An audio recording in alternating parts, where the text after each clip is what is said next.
You're charged with high treason, Tank. Are you guilty or not guilty? Guilty? But don't you know you might have killed her? Tinkerbell? What is the only reason you're picking this style of glasses? Don't say anything. I know it's because of Malcolm X. I did it too. Woo! Malcolm was highly intelligent, but dropped out of school early. Why? A teacher told him he should be a carpenter instead of a lawyer. Do I look like IKEA? I'll see you never.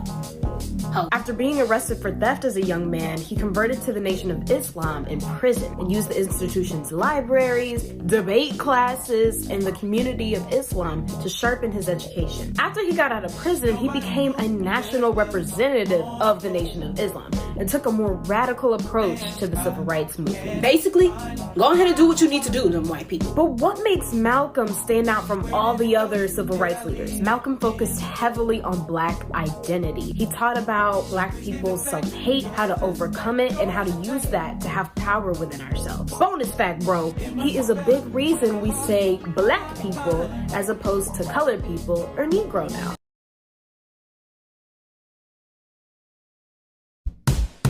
Summer after high school when we first met, we make out in your Mustang to Radiohead.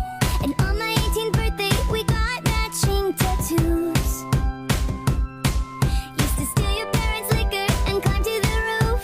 Talk about a future like we had a clue. Never planned that one day I'd be losing you. In another life, I would be your girl. We keep all our promises, be us against the world. In another life, I would make you stay, so I don't have to say you were the one that got away, the one that got away. 100% think that gentle parenting is making our future generations weaker. There's a reason why these spoiled, entitled kids in America have almost a 7 times higher suicide rate. I've never met a parent who's lost a child to suicide and said, I wish I would have given my kid less love and support. I wish I would have been less of a safe space for them to process their emotions. I wish I would have given them less room to express the parts of themselves that were unlike or undesirable to me. I hear parents who've done the best they could who still wish they could have found ways to be more loving, more understanding, to be more open and nurturing to their kids. So when people say that gentle parenting leads to suicide and self-harm, I don't know what they're talking about, because it doesn't make intuitive sense that accepting your whole child and guiding them towards emotional independence would lead them to harm anything, even themselves. That's a statement that aligns with the idea that we must be punitive in order to teach, that there must be a power structure that is strictly enforced or everything goes wrong. And that's a thought process that's reflective of our entire society. We think if we just punish hard enough, if we just get tough enough, we can fix every problem that we have. And it's just not true. And it's a mindset that may cause kids to suppress undesirable behaviors, but can hinder their emotional growth in ways that can come out later. Behaving yourself to avoid the punishment of other people requires you to neglect your own emotional and moral growth. And when kids recognize that they can't reach the bar that someone else has set for them, or that person isn't around to enforce that bar, where does that leave them? Make everything happen. Look at that, me, mini, my, we just took it to tackle. Hey! Well, anyway, let me say you're welcome. For the wonderful world you know. Hey, it's a The Western political institution does not care about the people of Iran. It does not care about their safety. It does not care about their liberation. I wanted to just touch on this because I think it's a part of the issue that's getting a lot less mainstream attention and a lot less attention in feminist circles. But there are a ton of bad actors in the Western political institution and the Western media trying to really twist the situation in Iran to their advantage. So I just wanted to say that every single woman at those protests has been starved because of American sanctions. Their families have starved. Their fathers and their mothers starved under American sanctions. Something like 1,500 people in the last 25 years have been killed in Iran because of American sanctions on airplane parts. And generations after generations of people in Iran have had their lives destroyed by American interventionism and American imperialism. And I think it's important that as we're giving the women in Iran our solidarity and our support, that we remember that they will not be free until they are free from American imperialism and they are being oppressed by America as well. And that we can support their struggle at home and fight to end their oppression where we are by resisting imperialist narratives and American interventionism.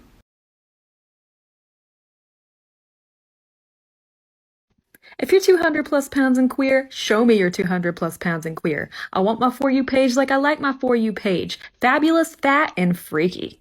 Hey, what are you doing? I'm having a hard time concentrating, Dad. Everyone's got ADHD these days. Do you ever just feel like there's something different about your brain? What, like you're autistic or something? No, not like that. I don't know, I feel different. Tired of feeling different. There's no way you're autistic, man. You're just too good at talking to people. Hey, Mom, I think I'm depressed. Why? What do you have to be depressed about? Well, it sounds like you've been trying to figure out your mental health for quite a while. What is it at 33 exactly that's bringing you in for an autism diagnosis? I don't really think I'm autistic, but my wife's pushing me to find out. And why is that? We've had some issues, and we've worked on a lot of things. We've made a lot of improvements, but we're kind of bumping up against some things that seem to line up with autism. In your marriage? Yeah. How about you? Do you exhibit signs of autism? I mean, maybe, but I can squish them down. We all do, right? If you two have done this much research already, were you not okay with the self-diagnosis? I've read about those, and it sounds like they're a valid form of diagnosis, but I'm struggling to accept it, and I think maybe I need a professional to sign off on it. I wonder why.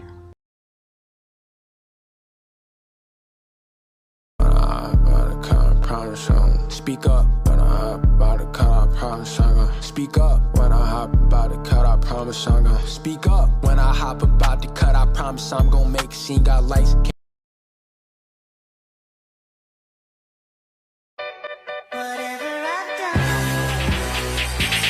You know it's this, take a perk and it's hooking and see.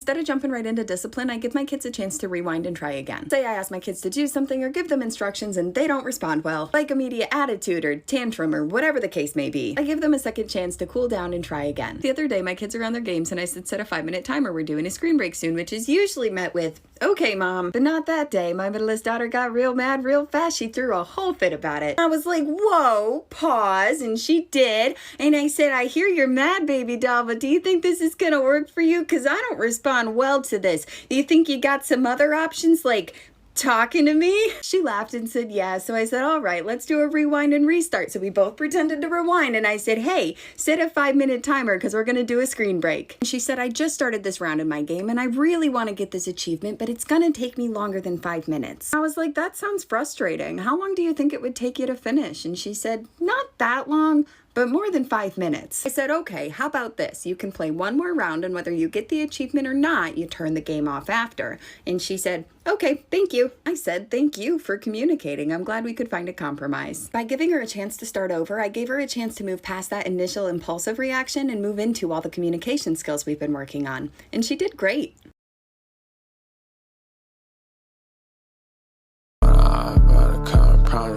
Speak up when I hop about to cut, I promise I'm gonna speak up when I hop about to cut, I promise I'm gonna speak up when I hop about to cut, I promise.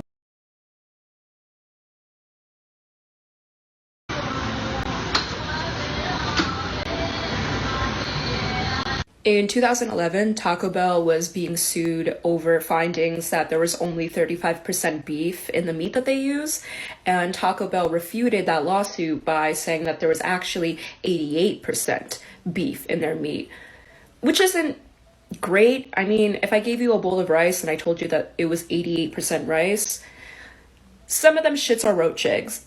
In 2019, Taco Bell recalled close to 2.3 million pounds of meat over concerns of metal shavings being in it.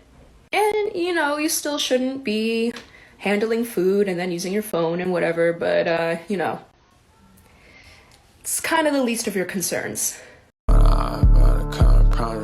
Speak up when I hop about to cut, I promise I'm gonna speak up when I hop about to cut, I promise I'm gonna speak up when I hop about to cut, I promise. You said that your father said when he saw the shirt White Lives Matter, it's great to see a black man stating the obvious. So by which I think you meant that's obviously true. Yeah, that my favorite response, because I kept on thinking, like, you know, people, they're looking for an explanation, and people say, well, as an artist, you don't have to give an explanation, but as a leader, you do. Yes, I think that's right. So the answer to why I wrote White Lives Matter on a shirt is because they do. It's the obvious thing. Yeah. Why do you think that's so? And I assume the implication is, of course, all lives matter because they're lives, because God created them. Yeah. Why do you think that would be considered controversial?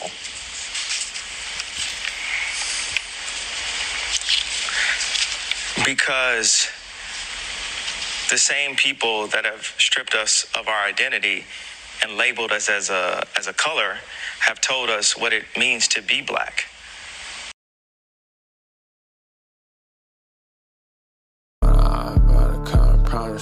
Speak up when I hop about to cut, I promise I'm gonna speak up when I hop about to cut, I promise I'm gonna speak up when I hop about to cut, I promise I'm gonna make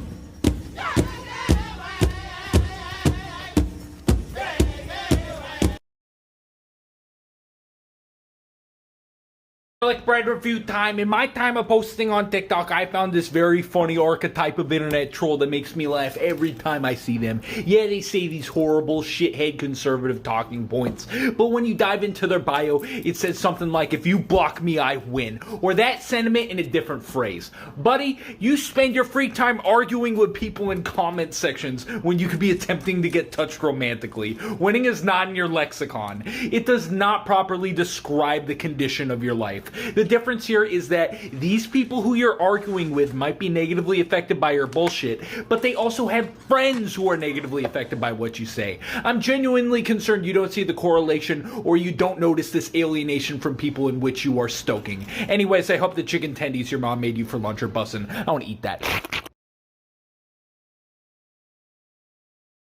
Dated all the older girls. How old were you when you lost your virginity? Oh, don't say. I know. She knows. I walked in on it. Oh my God. I became a man. I became a man at 9 years old. That's what we do. See, this is why I say old school values. Hold on.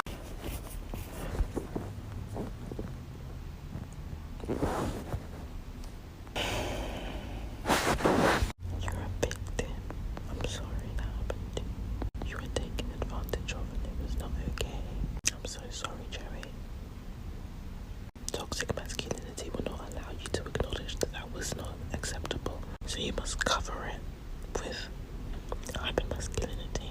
I'm sorry, Joey. We're all sorry.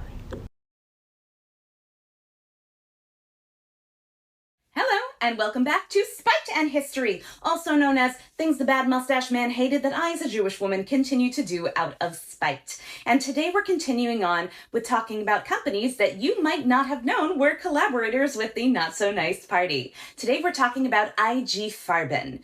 Now, you might not know them as their conglomerate, but you probably know some of their subsidiaries because they were broken up after the war. Now, what did IG Farben do? They created and supplied the Not-So-Nice Party with Zyklon B. And if you don't know what Zyklon B is, it was the chemical that was used to create the gas in the gas chambers where the Not-So-Nice Party murdered Jews, Roma, political prisoners, basically anyone they wanted to get rid of. They also funded and helped Joseph Mengele with his experiments. This company turned the largest single profit out of any company that collaborated with the Not-So-Nice Party during the war. Now, after the war, they were broken up into subsidiaries, and you might recognize one of them. Their biggest one ended up being Bayer. Now, Bayer is most commonly associated with the creation of aspirin, which was likely discovered in 1899 by a German Jew named Arthur Eichengrün. And he did all the primary work to discover the drug. However, by 1934, the company started giving credit for this drug synthesis to a tech who was working under Eichengrün, a German named Felix Hoffmann.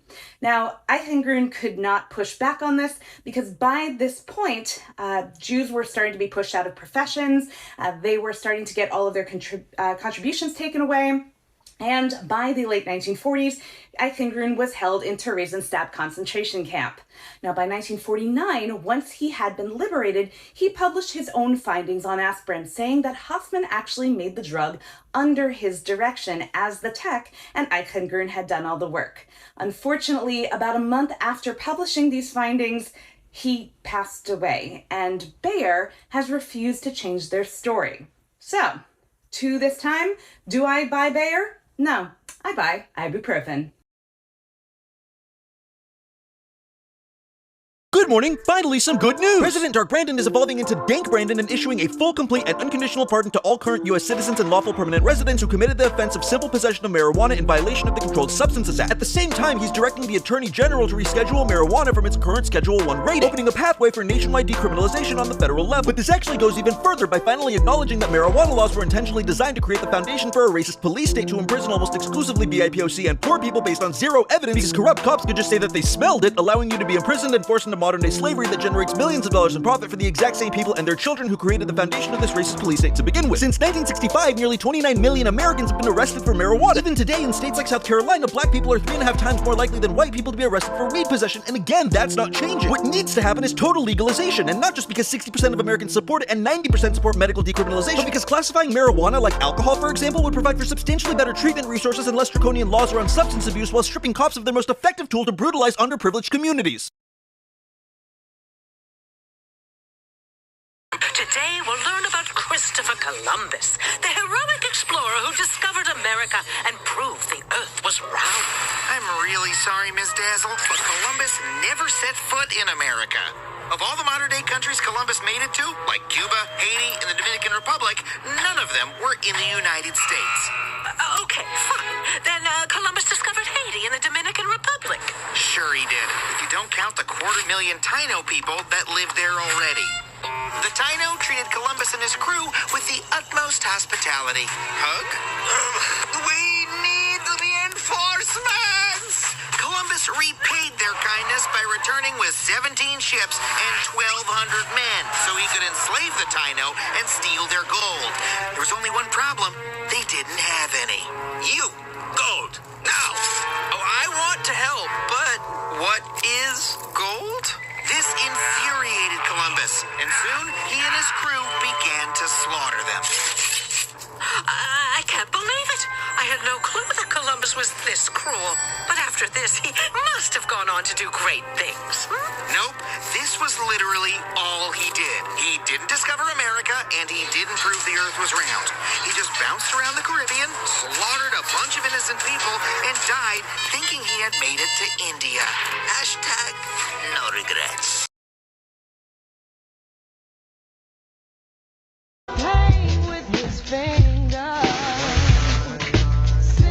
If my Jewish mother saw me disparaging Jewish women, or any women for that matter, online for clout, she would end me.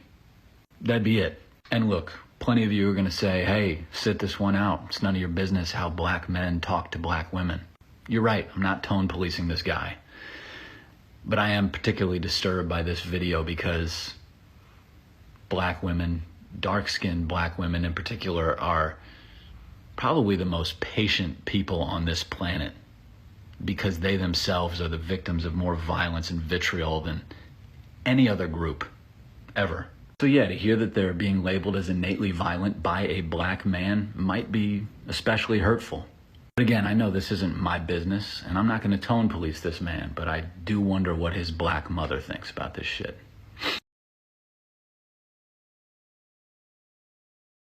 But no, black people love us because we understand your pain, sort of. We weren't enslaved because we're considered too ugly to be alive. We don't deserve to be alive.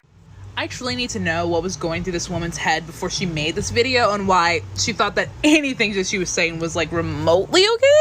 Gingers aren't getting replaced in media. It's a fucking hair color. There is no ginger erasure in pop culture, okay? You want to talk about actual issues that matter about erasure in pop culture?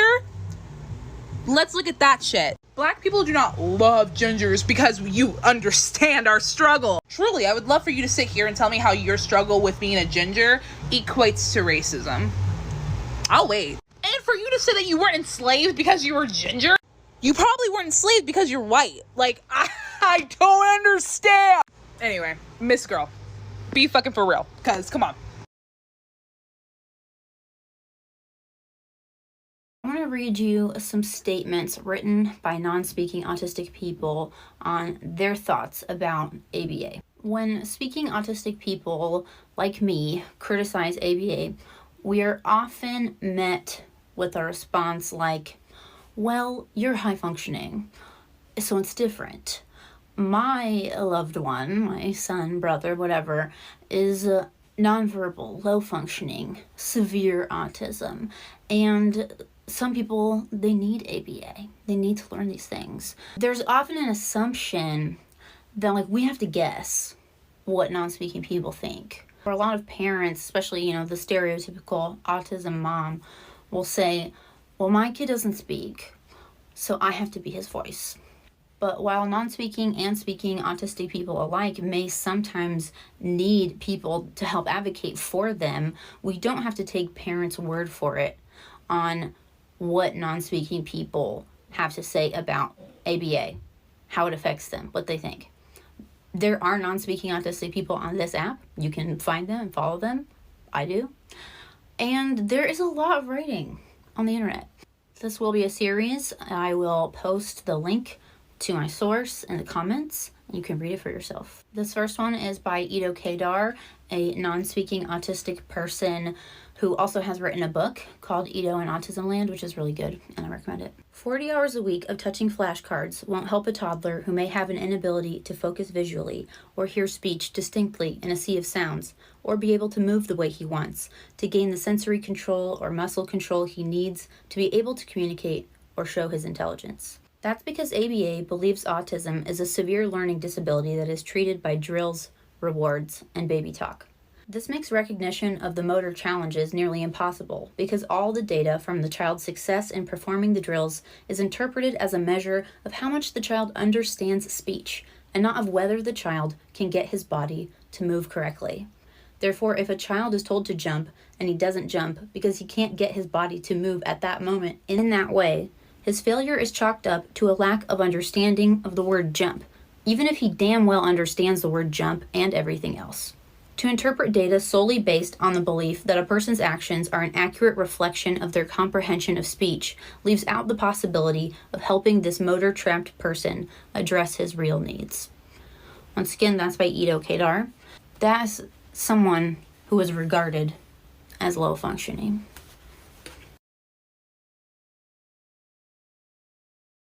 Uh-oh, did you just say something that led people to believe that you don't know the difference between socialism and communism? They probably sent you this video to help you out. Communism is a stateless, classless, moneyless society that has moved beyond the need for private property rights. But private property doesn't mean your toothbrush or your iPhone. These are personal property, things you own to use personally. Private property are things you own so that others can't use them without paying you a little bit of rent first.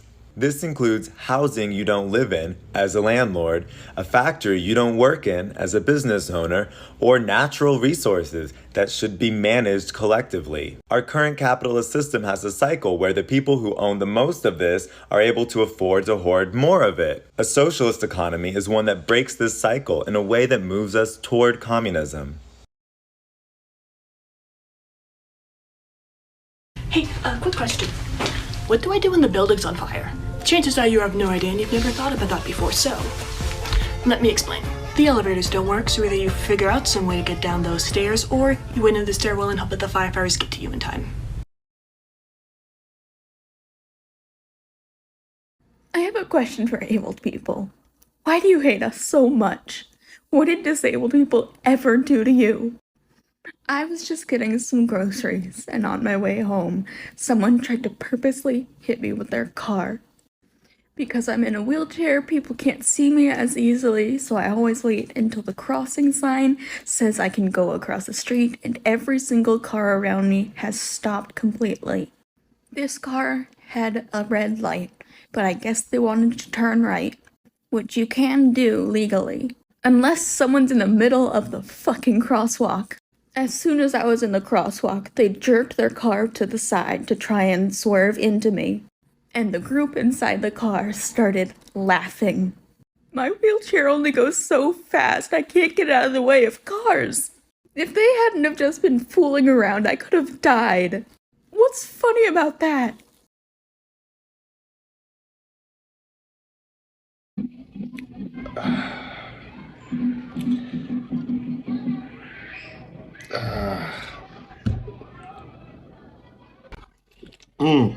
Oh my god. Oh, it's so good. Seriously? Oh, I love it, love it, love it. Oh my god. Oh, thank you so much. You know, I'm glad you like it. You want some more? I have more. Thank y'all. Have a good night. Thanks for shopping with us, y'all. Have a good one. Nah, you're good. You're good. Thank you. Have a good night. Thank you. Have a good night, y'all. Am I supposed to check your receipt? I can if you want me to. You're good. Thanks for shopping with us, y'all. Have a good night. Thank you for shopping with us. Have a good night. You're not checking these receipts. They just stole something. Oh, okay. I'll start checking them more. Thank y'all. Have a good night. May I see your receipt? Thank y'all. Y'all have a good night. May I see your receipt? Thank y'all. Y'all have a good night. Do I need to see your receipt? Sure. Thank you. Have a good one. You're good.